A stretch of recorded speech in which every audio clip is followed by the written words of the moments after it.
Hello students, welcome back to our channel. I hope you guys are doing well. और आज हम शुरू करने वाले हैं आपके बीएसटी का first chapter one short video में, ताकि आपका पूरा चैप्टर एक ही पर्टिकुलर वीडियो में कवर हो जाए। ठीक है, आपके सारे कॉन्सेप्ट्स कवर हो जाए। इसके बाद हम लोग most important question answer chapter wise लेके आ रहे हैं, तो हमारे साथ बने रहे। चैनल पे नए हो तो चैनल को सब्सक्राइब करो, ताकि आप हमारे साथ जुड़ सको और आपको सारे जो वीडियोस है उसके नोटिफिकेशन आते रहे। ठीक है, तो शुरू करते हैं बिना कोई देरी के। सबसे पहले जब हम कोई भी चैप्टर पढ़ते हैं तो उसका इंट्रोडक्शन हमें पता होना चाहिए। इंट्रोडक्शन तो क्या है वो चैप्टर, क्या मतलब है, हम क्यों पढ़ रहे हैं इस चैप्टर को, तो वो हम कवर करेंगे। तो इंट्रोडक्शन में लिखा है human needs many goods and services business make them available through production, distribution and exchange। तो हम जैसे ह्यूमंस हैं, हमें बहुत सारी चीजें चाहिए होती है हमारे डेली लाइफ में। ठीक है, तो हमें बहुत सारे गुड्स भी चाहिए होते हैं, वेरा सर्विसेज भी चाहिए होते हैं। ठीक है, जैसे और हम लोग प्रोग्रेस हो रहे हैं, हम और नई नई चीजें अडॉप्ट कर रहे हैं और हमारे लिए मार्केट में बहुत सारी चीजें भी है अवेलेबल, इसलिए हमारे जो डिमांड होते हैं, ठीक है, कि बहुत सारी चीजें हैं तो हम चूज करेंगे पर्टिकुलर चीजों को। हमारे नीड्स प्रेफरेंसेस और बढ़ते जा रहे हैं और इसके वजह से हमें गुड्स और सर्विसेज दोनों की जरूरत होती है, और उसके लिए हमारे जो बिजनेसेस है वो हमें अवेलेबल करा के देते हैं। ठीक है, ये सारे गुड्स और सर्विसेज, और ये कैसे करते हैं वो, ये प्रोसेस है। प्रोसेस क्या है? Production, distribution and exchange. Production मतलब उसको बनाते हैं, वो गुड्स को बनाएंगे या फिर वो सर्विस को आपको प्रोवाइड करेंगे। डिस्ट्रीब्यूशन मतलब वो पहुंचाएंगे हम तक, गुड्स बनाया हुआ हम तक आता है, जैसे डिलीवर होता है।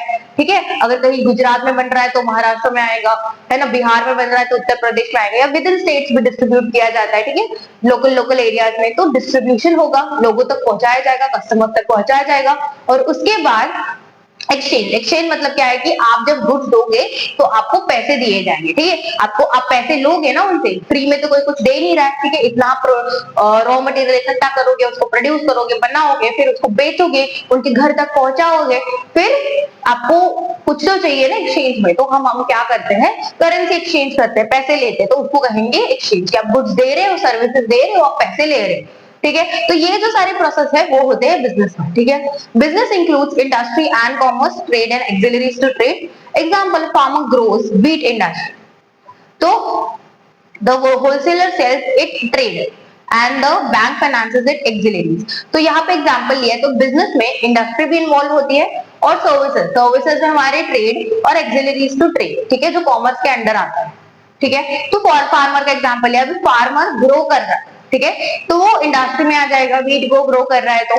ठीक है, फिर अगर होलसेलर जो है वो उसको लाके ट्रेड कर रहा है। ठीक है, मतलब बेसिकली वो फार्मर से जाके खरीदता है और वो रिटेलर को बेचता है। ठीक है, वो क्या कर रहा है, ट्रेड कर रहा है। ठीक है, एक्सचेंज कर रहा है, और उसको हम लोग क्या कहेंगे, वो मतलब होलसेल रेट में फार्मर से खरीदेगा और वही थोड़ा सा पैसे और एड ऑन करके, ठीक है, प्रॉफिट्स अपने एड ऑन करके रिटेलर को थोड़ा ज्यादा महंगे दाम में बेचेगा। जैसे उसने 50 रुपए का खरीदा है तो वो 60 रुपीज का बेचेगा। ठीक है, 10 रुपए का प्रॉफिट निकालेगा। ठीक है, और यहाँ पे बैंक फाइनेंसेस मतलब अगर बैंक यहाँ पे इन्वॉल्व होती है तो वो हो जाती है एक्सिलरीज, मतलब एक्स्ट्रा फैसिलिटीज अगर प्रोवाइड करती है। समझो बैंक के थ्रू ट्रांजैक्शन हो रहे हैं तो बैंक एक्सिलरीज टू ट्रेड हो जाएगा। ठीक है, तो यहाँ पे बिजनेस में इंडस्ट्रीज में इन्वॉल्व होती है, कॉमर्स इन्वॉल्व होता है, कॉमर्स में ट्रेड मतलब इंपोर्ट एक्सपोर्ट, एक्सचेंज, इंटरपोर्ट, ये सारी चीजें। और एक्सिलरीज मतलब ये जो एक्स्ट्रा चीजें, जैसे बैंकिंग हो गया, ठीक है, एक्स्ट्रा कुछ भी, ट्रांसपोर्ट हो गया, वेयर हाउसिंग हो गया, ये सारे एक्सिलरीज टू ट्रेड है। ठीक है, आई होप आपको इतना क्लियर हो गया होगा। फिर बढ़ते हैं बिजनेस क्या होता है। अगर हम बिजनेस स्टडीज पढ़ रहे हैं, आपका फर्स्ट चैप्टर है, फ्रेश चैप्टर है, ठीक है, तो आपको पता होना चाहिए कि बिजनेस का मतलब क्या है, हम क्यों पढ़ रहे हैं। ठीक है, तो क्या लिखा है, derive from busy which means being occupied with activities to earn livelihood। तो बिजनेस का मतलब ही होता है बिजी, being busy।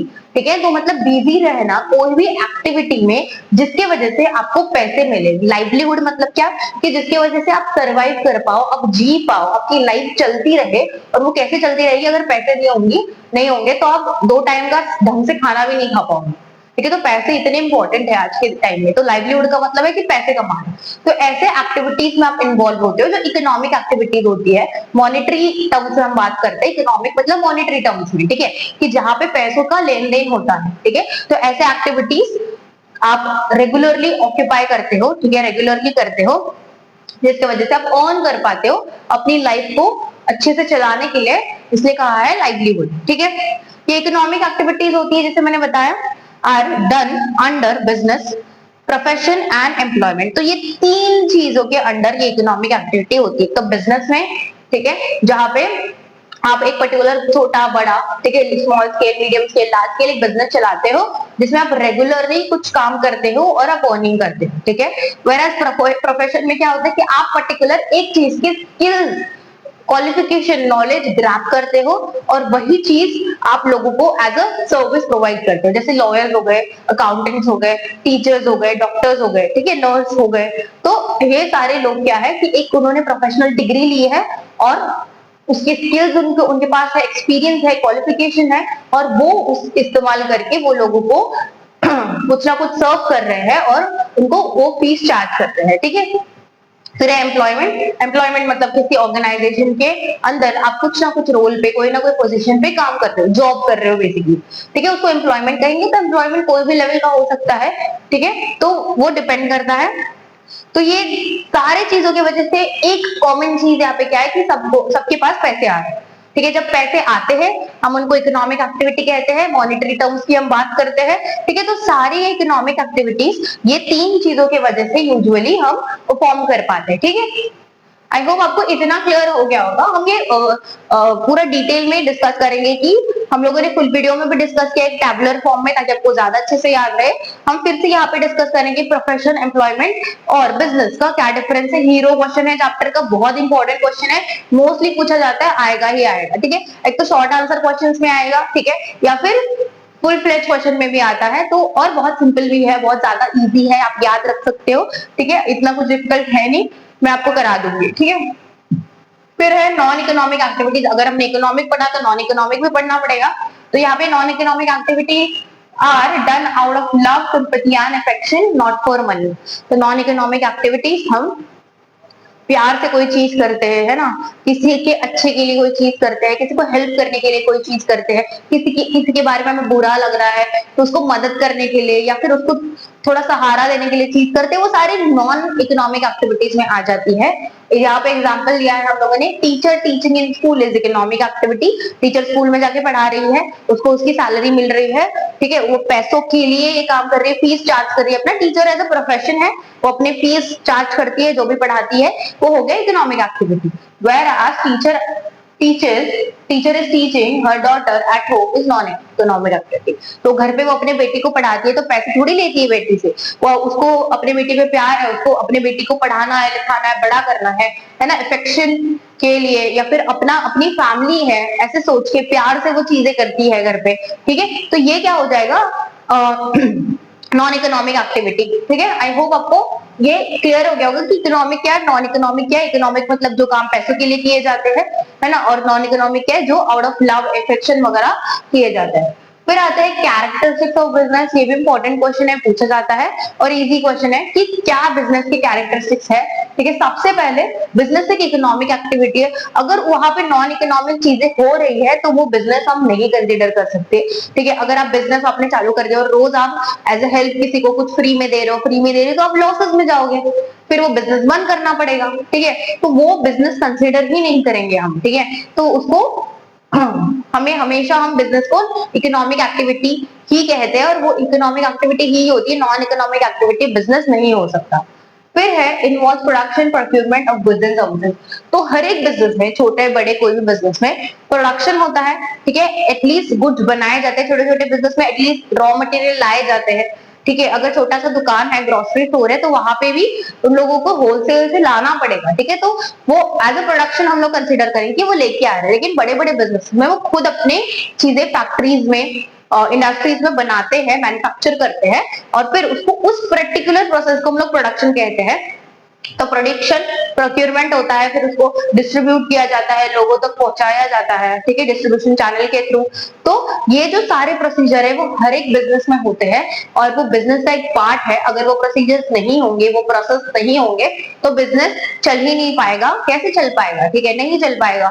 अगर प्रोडक्शन कोई बना ही नहीं रहा है, गुड्स कोई हम तक पहुंचा ही नहीं रहा है गुड्स, तो बिजनेस कैसा, ठीक है। हम तो गुड्स ही नहीं आ रहे तो मैं कैसे मान लू, क्योंकि हम लोग एक्सचेंज कर रहे हैं तो पैसे ही नहीं दूंगी, मुझे गुड्स ही नहीं मिलेंगे, तो कैसे ये बिजनेस हुआ, ठीक है। तो हमेशा हर एक बिजनेस में प्रोडक्शन और प्रॉफिटमेंट दोनों भी होता है, गुड्स या फिर सर्विसेज का, ठीक है।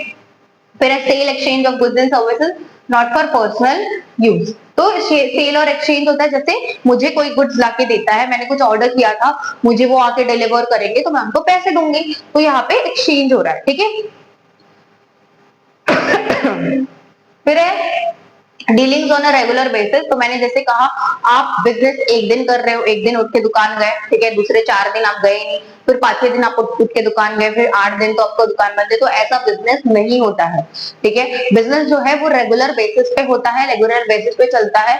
हम सोचते हैं कि यार इसके पास कितना पैसा है, अंबानी कितना अमीर है, ये पर्टिकुलर कितना अमीर है, टाटा कितना अमीर है, और भी बहुत सारे बिजनेसमैन है यार, कैसे मतलब इनका लाइफ कितना मस्त होगा, चिल होगा, कुछ भी खा सकते हैं, कुछ भी कर सकते हैं, किधर भी जा सकते हैं, बहुत पैसा है। ऐसा नहीं होता है, उनको रेगुलर बेसिस पे सारे एक्टिविटीज को मॉनिटर करना पड़ता है। अभी उनका तो पूरा जायंट है, ठीक है, बहुत बड़ा कुछ तो उन्होंने एम्पायर सेट किया है, तो उनको रेगुलर बेसिस पे उनके मीटिंग्स लेने पड़ते हैं, ऑडिट्स लेने पड़ते हैं, चेक करना पड़ता है, रिपोर्ट्स चेक करने पड़ते हैं, स्टेटमेंट चेक करने पड़ते हैं।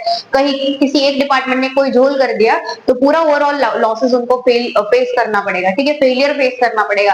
तो वो इसीलिए जो बिजनेसमैन होते हैं वो काफी बिजी होते हैं, काफी ज्यादा उन पे प्रेशर भी होता है कि ये मैं कैसे डील करूंगा, कैसे काम करूंगा। तो इसीलिए हम कहते हैं कि ये पर्टिकुलर एक्टिविटी जो होती है वो रेगुलर पे बेसिस पे होती है, वो हम एक दिन करेंगे दूसरे दिन सो जाएंगे, ऐसा नहीं कर सकते, ठीक है। तो ये जो एक्टिविटी है, ये जो डीलिंग्स है बिजनेस के, वो रेगुलर बेसिस पे होते हैं, ठीक है। फिर है प्रॉफिट अर्निंग मेन ऑब्जेक्टिव। तो हमेशा याद रखना बिजनेस का कोर ऑब्जेक्टिव, प्राइमरी ऑब्जेक्टिव, या फिर ऐसे पूछा जाता है कि कोर ऑब्जेक्टिव क्या है, प्राइमरी ऑब्जेक्टिव क्या है, मेन ऑब्जेक्टिव क्या है, तो वह है प्रॉफिट अर्निंग, ठीक है। भले उसको और 4 चीजें करनी है, एम्प्लॉइज का ध्यान रखना है, कस्टमर्स का ध्यान रखना है, ठीक है, कम्युनिटी का ध्यान रखना है कल को जाके, ठीक है, स्टेक होल्डर्स का ध्यान रखना है, उनके उनके भी इंटरेस्ट के लिए काम करना है ताकि वो उनके साथ बने रहे, जुड़े रहे, उनकी लॉयल्टी रहे। ये सारी चीजें तो है ही, ये करना ही पड़ेगा। लेकिन प्राइमरी गोल कोई भी बिजनेस का, जब कोई बिजनेस शुरू करता है तो उनका एम ऐसे होता है कि नहीं मुझे प्रॉफिट अर्न करना है। भले इनिशियली उनको सर्वाइवल पे ध्यान देना होता है कि नहीं मुझे मार्केट में सर्वाइव करना है, लेकिन उनका धीरे धीरे उनका ध्यान वही होता है, वही मुझे चाहिए कि क्या प्रॉफिट चाहिए, ठीक है। तो हमेशा अगर आपको प्राइमरी या कोर गोल या एम पूछा जाएगा, प्राइमरी एम पूछा जाएगा, तो आपको लिखना है प्रॉफिट अर्निंग, ठीक है।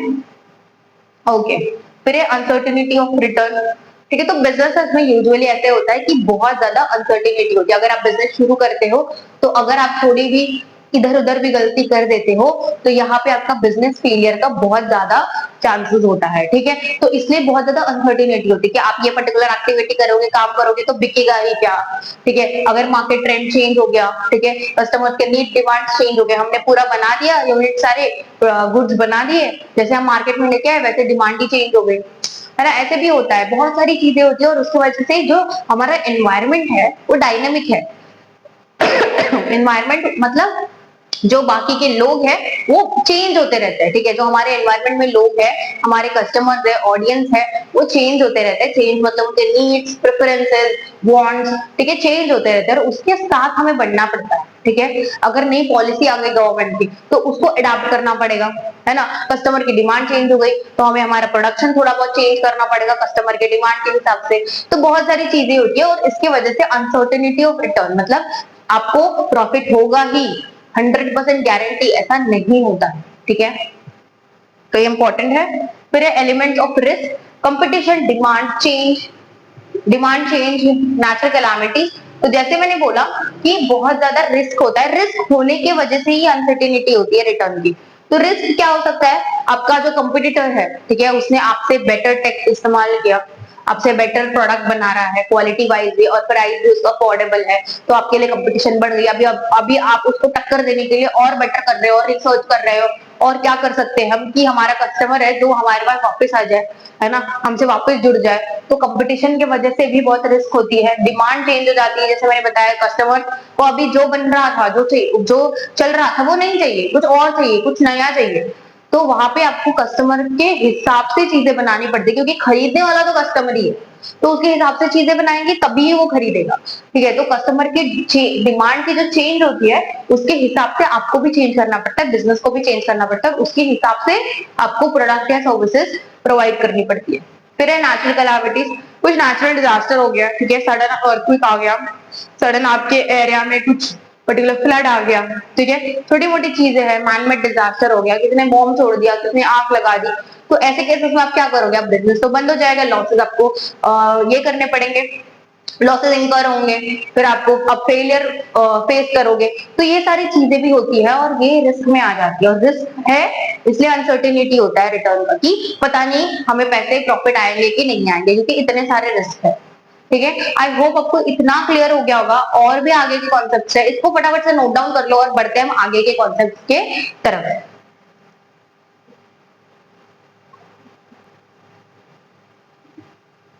ओके क्लास, तो कंटिन्यू करते हैं। इस चैप्टर का मोस्ट इंपॉर्टेंट क्वेश्चन मैं सजेस्ट करूंगी कि इसको प्रायोरिटी में आप लर्न करना अगर इस चैप्टर को प्रिपेयर कर रहे हो उस टाइम पे, ठीक है। तो business versus profession versus employment, इसका छोटा मोटा क्वेश्चन भी आता है इनडायरेक्ट, और फुल फ्लेज क्वेश्चन भी आता है कि differentiate between business and profession, differentiate between profession and employment, differentiate between business profession and employment, तीनों भी आता है। तो आपको पता होना चाहिए, आपकी एनसीईआरटी में भी एक टेबल दिया है, काफी अच्छे से टेबल दिया है, वो मैंने भी हमारे फुल डिटेल वीडियो में एक पूरा टेबल दिया है, उसको लिखो, काफी इजी है, काफी इजीली आप समझ पाओगे। यहाँ पे हम समझ लेते हैं, बिजनेस जो होता है उसका प्रॉफिट मोटिव होता है, ठीक है, प्रॉफिट अर्न करने के लिए वो रेगुलर एक्टिविटीज करते हैं, जैसे कि एक शॉपकीपर का एग्जांपल ले लो, एक दुकान जहाँ पे जो दुकान वाला होता है वो सामान बेचता है रेगुलरली और उसको पैसे आते हैं, उसको प्रॉफिट कहेंगे, ठीक है।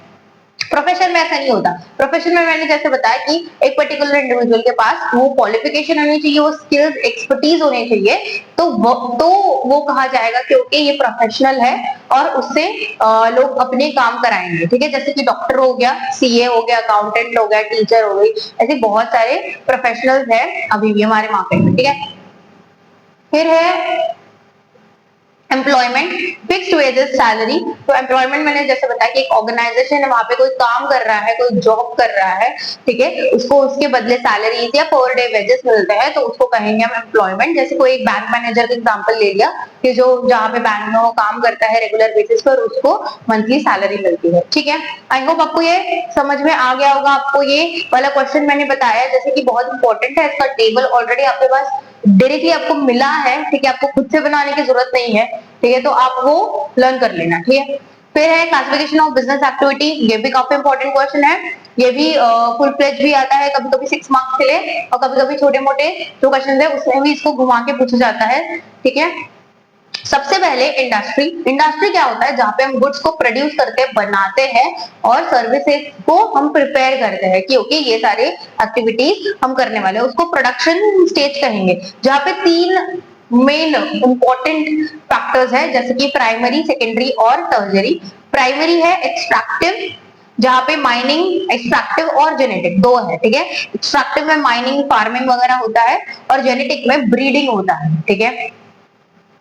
फिर है सेकेंडरी, सेकेंडरी में बेसिकली देखो, प्राइमरी में क्या है, जैसे कि फार्मिंग रिलेटेड चीजें, जैसे कि फर्स्ट टाइम कोई चीज हम निकाल रहे हैं, एक्सट्रैक्ट कर रहे हैं, ठीक है। जैसे एग्जांपल ले लेते हैं कि हमें बिस्किट बनाना है, तो बिस्किट के लिए आपको फ्लावर लगेगा, ठीक है, व्हीट फ्लावर लगेगा, तो व्हीट बिस्किट है, हेल्दी बिस्किट है, तो हम लोग को मैदा के नहीं है, व्हीट के है, तो हम लोग को फ्लावर लगेगा, तो पहले गेहूं उगाने पड़ेंगे ना, तो जो गेहूं उग रहे हैं खेतों में, तो वो आ जाएगा प्राइमरी एक्टिविटी में।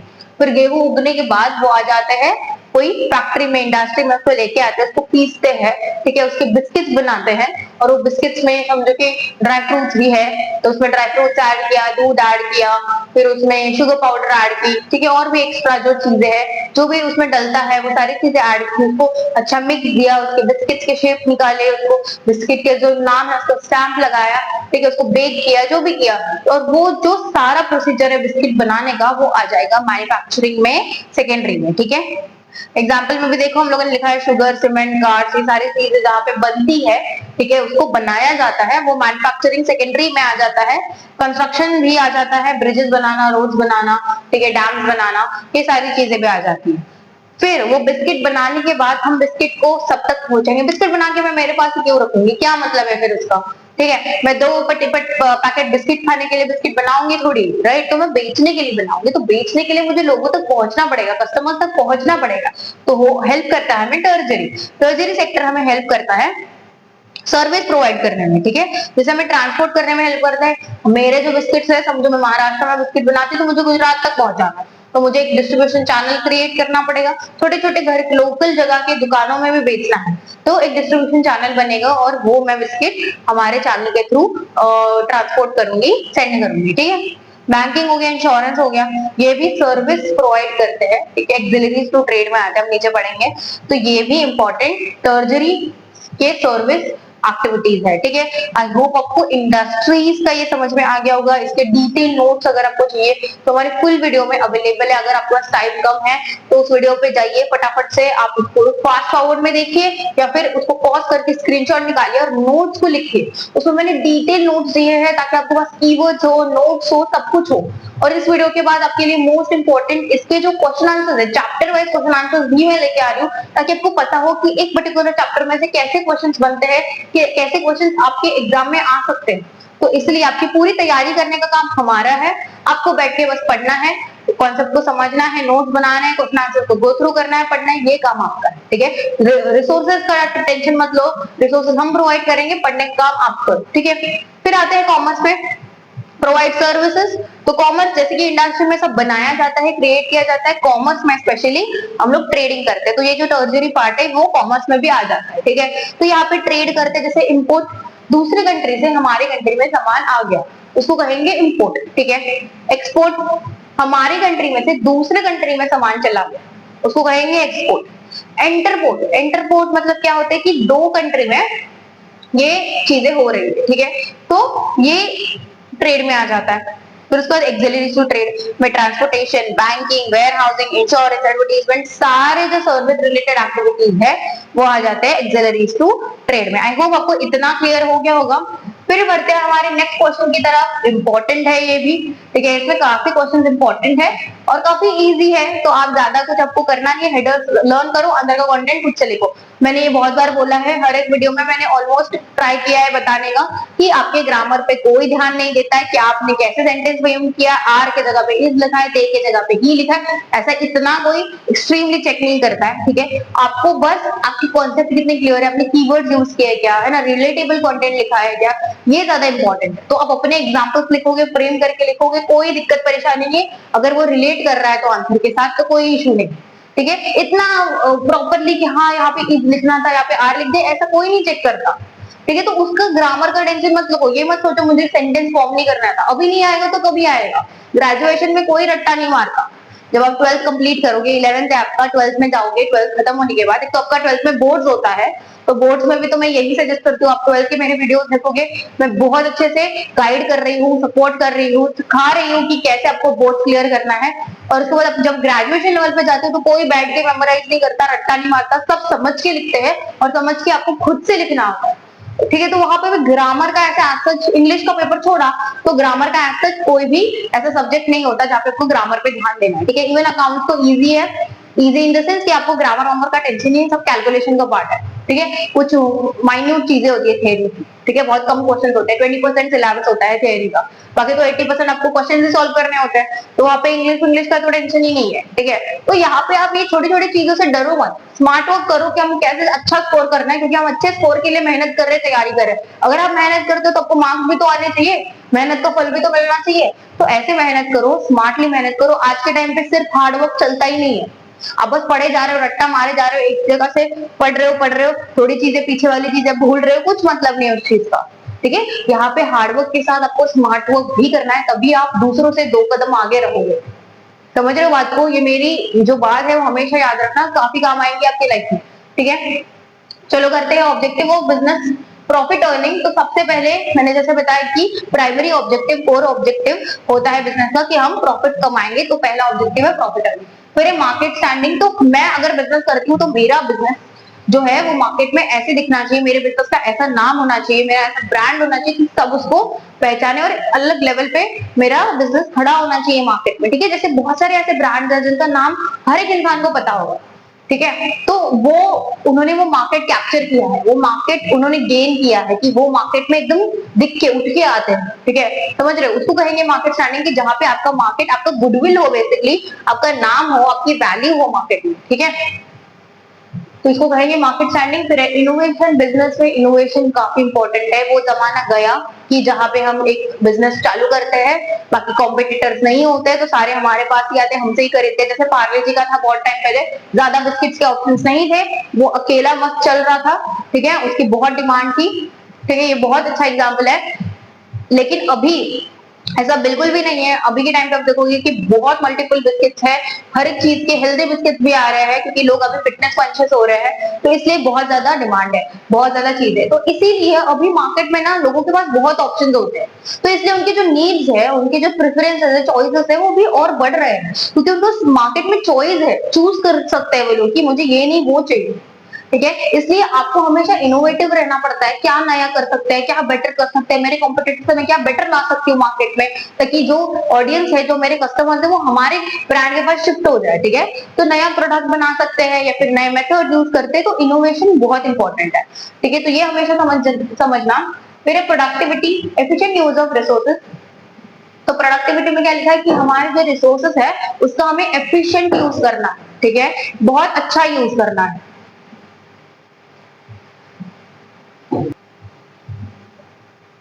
ओके, कहाँ पे थे हम लोग? हाँ, productive efficient use of resources. तो यहाँ पे हमें हमारे प्रोडक्ट का, ठीक है, जो हम चीजें यूज कर रहे हैं, ठीक है, हम हमारे प्रोडक्शन के लिए जितने भी चीजें यूज कर रहे हैं, रॉ मटेरियल यूज कर रहे हैं, ह्यूमन रिसोर्स यूज कर रहे हैं, जो भी चीजें यूज कर रहे हैं, जो हमारे रिसोर्सेज है उसका हमें अच्छे से इस्तेमाल करना है, ऑप्टिमम यूटिलाइजेशन करना है, ठीक है। जहां पे आपको 10 रुपए की चीज लग रही है, वहां पे आपको 20 रुपए की भी इस्तेमाल नहीं करनी है और 5 रुपए की भी इस्तेमाल नहीं करनी है, समझ रहे हो? जब आप 5 रुपए की इस्तेमाल करते हो तो जो आप प्रोडक्ट बना रहे हो उसकी क्वालिटी में आप कॉम्प्रोमाइज कर रहे हो, उसकी क्वालिटी आप खराब कर रहे हो, ठीक है। 10 रुपए का दूध डालना था उसमें, लेकिन आपने 5 रुपए का डाला, तो वो अच्छा कैसे बनेगा प्रोडक्ट? जितनी क्वांटिटी चाहिए उतनी तो डालनी ही पड़ेगी ना।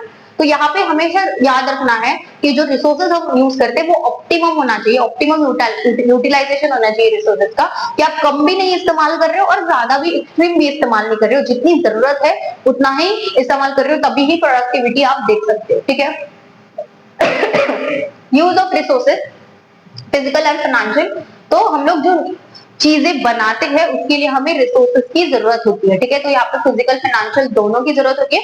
फाइनेंशियल मतलब जो कॉस्ट हम इनकर करते हैं, ठीक है, जो पैसे लगाते हैं एक पर्टिकुलर प्रोडक्ट को बनाने के लिए, सर्विस को क्रिएट करने के लिए, तो वो जो सारे पैसे होते हैं उसको हम फाइनेंस में काउंट करते हैं, ठीक है। एक प्रोडक्ट बनाने के लिए हमने जो रॉ मटेरियल लाया उसके लिए पैसे दिए, ठीक है, वो प्रोडक्ट को हमारे डिलीवर करने के लिए जो हम सर्विस दे रहे हैं, ठीक है, जो व्हीकल यूज कर रहे हैं उसका फ्यूल ले लो, या फिर जो पर्टिकुलर डिलीवर कर रहा है जो ह्यूमन, ठीक है, जो डिलीवरी बॉय है उसको हमने जो पे कर रहे हैं हम वो ले लो। ये सारे फाइनेंशियल चीजें होती है जो हम पर्टिकुलर प्रोडक्ट को बनाने में, उसको पहुंचाने में जो पैसे इस्तेमाल करते हैं, ठीक है। और फिजिकल हो गया मतलब कि बाकी की सारी चीजें जो रिसोर्स हम यूज करते हैं, रॉ मटेरियल हो गया, ह्यूमन रिसोर्स हो गया, वो सारी फिजिकल चीजें हो गई। तो ये सारी चीजें हम हमेशा एक बिजनेस में इस्तेमाल करते हैं। अगर कोई बिजनेस रॉ मटेरियल या फिर कोई भी पर्टिकुलर रिसोर्सेज यूज नहीं कर रहा तो वो बिजनेस ही कैसा, ठीक है। फिर सोशल रिस्पॉन्सिबिलिटी काफी इंपॉर्टेंट है, सर्विंग सोसाइटी। तो जैसे हमें सोशल रिस्पॉन्सिबिलिटी पे भी ध्यान देना है। देखो ये जो सारी चीजें हैं वो हमारे जो बिजनेस की हम बात कर रहे हैं, सारी जो चीजें है वो डायरेक्टली या इनडायरेक्टली हमें बाकी लोगों के वजह से मिल रहा है। बाकी लोग मतलब कौन है? हमारे कस्टमर्स हो गए, हमारे सप्लायर्स हो गए, हमारे एम्प्लॉयज हो गए, हमारे शेयर होल्डर, स्टेक होल्डर्स हो गए, ठीक है। इन लोगों के वजह से सोसाइटी हो गई, ठीक है, कम्युनिटी। अगर जो कस्टमर जो है हमारा, अगर हम कस्टमर हमारा प्रोडक्ट ले ही नहीं रहा है, ठीक है, हम हमारा कुछ भी खरीद नहीं रहा है, तो हम मार्केट में सर्वाइव भी नहीं कर पाएंगे, प्रॉफिट तो दूर की बात होगी। एम्प्लॉय जो है हमारा, अगर वो हमारे बिजनेस में आके काम ही नहीं कर रहा है, कुछ कर ही नहीं रहा है, हमारे बिजनेस में मतलब उसको जॉब ही नहीं चाहिए, ठीक है, वो आना ही नहीं चाहता, तो हमारा बिजनेस चलेगा कैसे? काम कौन करेगा? है ना, काम ही नहीं कंप्लीट होगा, प्रोडक्शन ही नहीं होगा, तो हम बेचेंगे कैसे? ठीक है, हमारा जो शेयर होल्डर है, ठीक है, स्टेक होल्डर है, वो हमें फाइनेंस ही नहीं प्रोवाइड कर रहा, पैसे ही नहीं लगा रहा बिजनेस में, तो बिजनेस कैसे चलेगा? ठीक है ना, एम्प्लॉय टिकेगा ना, कस्टमर को हम कुछ प्रोवाइड कर पाएंगे। हमारा जो सप्लायर है वो अगर हमें सप्लाई नहीं कर रहा, रॉ मटेरियल दे ही नहीं रहा है, कोई भी सप्लायर नहीं देगा, तो हम कैसे बनाएंगे प्रोडक्ट? समझ रहे? तो हर एक जो इंसान है वो इनडायरेक्टली हमें बहुत हेल्प कर रहा है, ठीक है। तो अगर वो हमें कुछ दे रहे हैं तो हमारी भी रिस्पॉन्सिबिलिटी बनती है कि हम उनके लिए कुछ तो करें, बिजनेस उनके लिए कुछ तो करे, तो वो आ जाता है सोशल रिस्पॉन्सिबिलिटी के अंदर, ठीक है, जहां पे हम सोसाइटी कम्युनिटी के लिए भी कुछ ना कुछ करते हैं, ठीक है। तो फिर वो मॉनेटरी टर्म्स में भी होता है, ठीक है, कभी कभी नॉन मॉनेटरी टर्म्स में भी होता है, ठीक है, अलग अलग होता है। सोशल रिस्पॉन्सिबिलिटी का चैप्टर है हमारा, उसमें हमने सब कुछ डिटेल में कवर किया है कि क्या सोशल रिस्पॉन्सिबिलिटी में होता है, क्या क्या चीजें होती है, वो हमने कवर की है, ठीक है। फिर है business risk, possibility of loss due to uncertainty. तो बिजनेस रिस्क भी इंपॉर्टेंट कॉन्सेप्ट है, टॉपिक है, इसका भी क्वेश्चन बनता है, ठीक है, तो ये इसको करना है। बिजनेस रिस्क मतलब क्या है, फिर ऐसी पॉसिबिलिटी होती है कि हम लॉसेस इंकर कर सकते हैं, ठीक है, ऐसी अनसर्टेनिटी होती है कि लॉसेस हम लोग को फेस करने पड़ेंगे, ठीक है, उसको रिस्क कहेंगे। यहाँ पे दो टाइप के बिजनेस रिस्क होते हैं, एक तो है स्पेक्युलेटिव रिस्क और दूसरा है प्योर रिस्क। स्पेक्युलेटिव रिस्क क्या होता है कि एक तो एक तो लॉस हो सकता है या फिर प्रॉफिट हो सकता है, पता नहीं है, अनसर्टेनिटी है, ठीक है। ऐसी रिस्क है कि शायद लॉस होगा, शायद प्रॉफिट होगा, ठीक है। तो ऐसे केस में जैसे चेंज इन डिमांड चेंज हो गया, तो कभी कभी डिमांड चेंज होने की वजह से हमारे लिए अपॉर्चुनिटी भी होती है, हमारे लिए फायदा भी होता है, ठीक है। कभी कभी डिमांड चेंज होने की वजह से हमारे लिए थ्रेट होता है, ठीक है, हमारे लिए कुछ ना कुछ नुकसान होगा, तो हमें उसको कोप करना पड़ेगा, ठीक है, हमें उसको अडॉप्ट करना पड़ेगा। तो ये इंपॉर्टेंट है, ये होता है स्पेक्युलेटिव रिस्क। फिर होता है प्योर रिस्क। प्योर रिस्क में क्या होता है कि सिर्फ लॉसेस होते हैं, ठीक है। प्योर रिस्क में, प्योर का नाम ही क्या है, पूरे लॉसेस होंगे, ठीक है। यहाँ पे हम लोगों ने कुछ प्रकार के लॉसेस भी लिखे थे, नहीं, कॉजेस में लिखे हैं। लॉसेस होते हैं जिसके फायर हो गया, आग लग गई, किसी ने चोरी कर ली, थेफ्ट हो गया, तो ये प्योर रिस्क में हो गया। कॉजेस क्यों होता है रिस्क, ये कुछ कुछ कॉजेस लिखे, नेचुरल, जैसे मैंने बताया था कि फ्लड आ गया, अर्थक्वेक आ गया, सुनामी आ गई, ये नेचुरल कॉजेस है। फिर मैनमेड या फिर ह्यूमन कॉजेस हम कहेंगे कि आग लगा दी किसी ने, फैक्ट्री में आग लगा दी, क्या कर सकता है कोई, मेरा एक एम्प्लॉय है, उसको मेरे से दुश्मनी थी, मेरे बिजनेस में कुछ ना कुछ उठेगा, मैं उसको 2 रुपए कम सैलरी दे रही थी, तो उसको बहुत गुस्सा आ गया, उसको दुश्मनी थी, उसको मैं पसंद नहीं थी, उसने आग लगा दी मेरे फैक्ट्री को, क्या कर सकती हूँ मैं, और मेरे को पता भी नहीं कौन से एम्प्लॉय ने किया है ये, ठीक है। तो उसके वजह से भी हम फेलियर इंकर कर सकते हैं। फिर है बॉम्ब ब्लास्ट, स्ट्राइक, किसी ने बॉम्ब लगा दिया, स्ट्राइक्स करते हैं जो है ना, एम्प्लॉयज जो है उनकी अगर मांगे हम पूरी नहीं करते हैं, बिजनेसेस पूरी नहीं करते, तो वो स्ट्राइक पे चले जाते हैं कि हम नहीं करेंगे काम, हमारा यूनियन है, हम बिल्कुल भी सब मिलके काम ही नहीं करेंगे, हम काम नहीं करेंगे तो तू प्रोड्यूस कैसे करेगा, आज तू एक दिन प्रोड्यूस नहीं करेगा तो तुझे बहुत सारे लॉसेस फेस करने पड़ेंगे, ठीक है। तो ये भी रीजन होते हैं। फिर इकोनॉमिक, कि हमारा कंपटीशन है, ठीक है, हमारा जो कॉम्पिटिटर है वो काफी तगड़ा है, काफी टाइम से बिजनेस में है, ठीक है, तो वो कॉम्पिटिटर, वो भी एक रिस्क होता है, ठीक है, ये भी कॉज है रिस्क का। Profit is the reward for risk taking, तो प्रॉफिट जो है वो एक रिवॉर्ड है, हम जब रिस्क लेते हैं तो उसके बदले हमें रिवॉर्ड में प्रॉफिट मिलता है, ठीक है, हमेशा याद रखना, ये स्टेटमेंट आता है और आपको पूछा जाता है कि क्या स्टेटमेंट है, या फिर dash is the reward of risk taking, तो ऐसे भी क्वेश्चन पूछा जाता है, तो कुछ भी आ सकता है, आपका जितना कॉन्सेप्ट क्लियर होगा आप उतना अच्छा पेपर लिख पाओगे, ठीक है।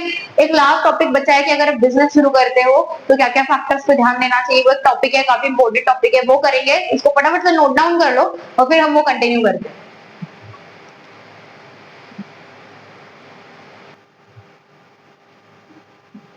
ओके क्लास, तो हमारा लास्ट टॉपिक है फैक्टर्स फॉर स्टार्टिंग बिजनेस। तो बिजनेस शुरू करते हो तो आपको क्या चीजों पे ध्यान देना है, जब आप बिजनेस शुरुआत होती है, आपके बिजनेस की स्टार्ट होता है, तो क्या चीजों पे हम ध्यान देते हैं, वो है selection of business type. First step, select करना है आपको कि कौन सा बिजनेस टाइप है आपका, ठीक है, कौन सा स्केल पे आप कर रहे हो, ठीक है, large scale, small scale, medium scale, ठीक है, छोटा बिजनेस शुरू करना है, बहुत पैसा लगा के बड़ा बिजनेस शुरू करना है, कौन से टाइप का बिजनेस शुरू करना है, नेचर ऑफ बिजनेस क्या होगा, ठीक है, तो वो आपको पहले चेक करना है, देखना है। सेकंड स्टेप है कि साइज, सबसे पहले टाइप, कि कौन सा टाइप का बिजनेस, क्या चीज में क्या नेचर है, ठीक है, क्या पर्टिकुलर फूड इंडस्ट्री में आपको शुरू करना है, ठीक है, क्लोथिंग इंडस्ट्री में शुरू करना है, टेक में कुछ शुरू करना है, डिपेंड करता है कि आपके स्किल्स क्या है, आपको नॉलेज किस में है, ठीक है, आपका क्वालिफिकेशन क्या है, उस पर भी ये सारे फैक्टर्स पे डिपेंड करता है, आपका इंटरेस्ट एरिया कहाँ पे है।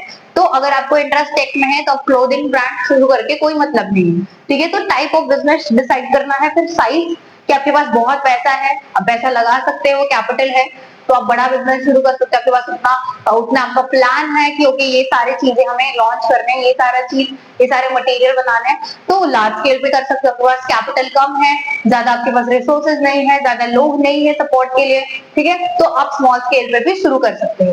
तो स्मॉल लार्ज आपको डिसाइड करना है। फिर लोकेशन, कि आप पर्टिकुलर ये जो बिजनेस है वो आप प्रोडक्ट बना रहे हो या फिर आप सर्विस प्रोवाइड कर रहे हो, ठीक है, तो आप कौन से लोकेशन पे आपका ऑफिस होगा, ठीक है, आपका आपकी फैक्ट्री होगी, है ना, आपकी इंडस्ट्री होगी, तो ये सारी चीजें इंपॉर्टेंट होती है कि आपका लोकेशन क्या है। तो लोकेशन ऐसी जगह पे आप डिसाइड करते हो जो कन्वीनियंट हो, ठीक है, कैसे वे में कन्वीनियंट कि आपके रिसोर्सेज को इस्तेमाल करने के लिए, समझो आप ऐसे एरिया में आपका ऑफिस है, आपका जो आपकी जो इंडस्ट्री जहाँ पे रिसोर्सेज ही नहीं है, जैसे कि मैन पावर ही नहीं है, ठीक है, ह्यूमन रिसोर्स ही नहीं है, मतलब लोग काफी दूर रहते हैं, आप बहुत अंदर कहीं पे आपका आपकी फैक्ट्री है, लोग काफी दूर रहते हैं, 4 किलोमीटर 8 किलोमीटर दूर रहते हैं, रिसोर्सेज भी आपको यहाँ पे जल्दी से अवेलेबल नहीं होंगे, कोई और ही सिटी में रिसोर्सेज मिलेंगे तो वहां से ट्रैवल होके आने में बहुत टाइम लगेगा। तो ऐसे जगह पे आपको लोकेशन सेट नहीं करना, लोकेशन ऐसी जगह पे फ्रेंडली एरिया होना चाहिए जहां पे आपको सारे जो आपके रिसोर्सेज रिक्वायरमेंट है आपकी वो जल्दी से जल्दी पूरी हो सके, ठीक है।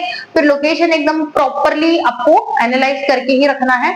फिर है फाइनेंस, फिर आपको पैसों का सोचना है, इंपॉर्टेंट सबसे कि आपको पैसे लगाने हैं, कैपिटल लगाना है बिजनेस में, तो कितना कैपिटल लगाना है, कितने कैपिटल की रिक्वायरमेंट है, कितनी जरूरत है, वो इंपॉर्टेंट फैक्टर है, वो डिसाइड करना है। फिजिकल फैसिलिटीज की फिजिकल चीजें सारे जो हमारे रिसोर्सेज वगैरह उसको इस्तेमाल करना है, क्या रिक्वायरमेंट है हमारी, क्या चीजें चाहिए उस पर ध्यान देना है। Physical facilities, work force, man power, ठीक है, ह्यूमन रिसोर्स हमें चाहिए, लोग चाहिए जो काम करने के लिए, ठीक है, कितनी रिक्वायरमेंट है, लार्ज स्केल है तो बहुत सारे एम्प्लॉइज लगेंगे, बहुत सारे लोग लगेंगे, स्टाफ लगेगा, स्मॉल स्केल है तो 4-5 लोगों में भी हो जाएगा, 2 लोगों में भी हो जाएगा। तो ये डिपेंड करता है बिजनेस टू बिजनेस कि आप कौन सा टाइप ऑफ बिजनेस शुरू करें और क्या साइज है, ठीक है। टैक्स प्लानिंग, अगर आप पर्टिकुलर बिजनेस शुरू करते हो तो आपको टैक्स पे करना पड़ता है, ठीक है, एक लेवल के बाद पे करना पड़ता है, बट स्टिल उसकी प्लानिंग करते हैं, ठीक है। तो आप अकाउंटेंट सॉरी सीए जो है उससे बात कर सकते हो, उसके साथ आप पर्टिकुलर एक बॉन्ड क्रिएट कर सकते हो कि आप हमारे जो ये सारे टैक्स प्लानिंग है उसके ऊपर ध्यान दोगे। फिर है लॉन्चिंग एंटरप्राइज, फिर उसको लाना है मार्केट में, ये सारी चीजें करने के बाद हम उसको मार्केट में उतारते हैं, लेके आते हैं, इंट्रोड्यूस करते हैं हमारे कस्टमर्स को ताकि हम सारी चीजें कर सकें। फिर सारे लीगल फॉर्मेलिटीज जो जो जरूरत होती है, ठीक है, ट्रेडमार्क बना लिया, ठीक है, आपके जो लोगो है उसका, है ना, बिजनेस का जो भी है गवर्नमेंट का रजिस्ट्रेशन होता है वो कर लिया, कंपनीज एक्ट के अंडर के जो सारे रूल्स रेगुलेशंस है, पॉलिसीज है, नॉर्म्स है उसको फॉलो किया। फिर प्रमोशन है ना, एडवर्टीजमेंट, प्रमोशन, ये काफी इंपॉर्टेंट है, मार्केटिंग, ताकि लोगों को पता चले कि आप क्या कर रहे हो, आपका क्या प्रोडक्ट है, आप क्या बेच रहे हो, आप क्या आप सर्विस दे रहे हो, ठीक है, आपके सारे जो रिसोर्सेज आप इस्तेमाल कर रहे हो, हर प्रकार के रिसोर्सेज जो भी आपके बिजनेस को आपके बिजनेस में रिक्वायरमेंट है वो सारे रिसोर्सेज आपके पास होने चाहिए, आपको अवेलेबल कराने आने चाहिए, ठीक है। आई होप आपको ये पूरा चैप्टर क्लियर हो गया होगा, ठीक है। आपको इसके नोट्स चाहिए तो मैं फिर से बता रही हूँ कि हमारा डिटेल वीडियो है, प्लेलिस्ट में आप जाओ, डिटेल वीडियो में अगर आपके पास टाइम नहीं है तो फास्ट फॉरवर्ड करके वीडियो देखो, स्क्रीनशॉट्स ले लो या फिर पॉज करके स्क्रीनशॉट ले लो, नोट्स बना लो और उसको गो थ्रू करो, ठीक है। उतना पढ़ोगे ना, मैं बता रही हूँ गारंटेड आपके नंबर्स कोई नहीं लेके जाएगा, आपको फुल मार्क्स मिलेंगे, ये मेरी गारंटी है, ठीक है। इसके बाद हम most important chapter wise question answers लेके आ रहे हैं, वो सीरीज तो बिल्कुल भूलना मत देखने के लिए, वो आपके लिए बहुत फायदेमंद सीरीज है, ठीक है। आपको चैप्टर वाइज समझ में आता है कि कैसे क्वेश्चंस पूछे जाते हैं, हर प्रकार के क्वेश्चंस हम वहां पे कवर कर रहे हैं, तो बिल्कुल उस वीडियो को देखना। चैनल पे नए हो, नया वीडियो देख रहे हो तो फर्स्ट टाइम वीडियो देख रहे हो तो हमें फटाफट से सब्सक्राइब करो ताकि आपके पास सारे नोटिफिकेशन आते रहे और आपके पास सारा मटेरियल, ठीक है। अगर आपको वीडियो अच्छा लगा होगा तो वीडियो को लाइक करो, चैनल को सब्सक्राइब करो, अपने फ्रेंड्स के साथ इसको शेयर करो ताकि वो भी बना सके नोट्स, वो भी कॉन्सेप्ट को समझ सके, आपके साथ मिलके पढ़ सके। और मिलते हैं हम नेक्स्ट वीडियो में नेक्स्ट कॉन्सेप्ट के साथ, तब तक के लिए keep studying and take care.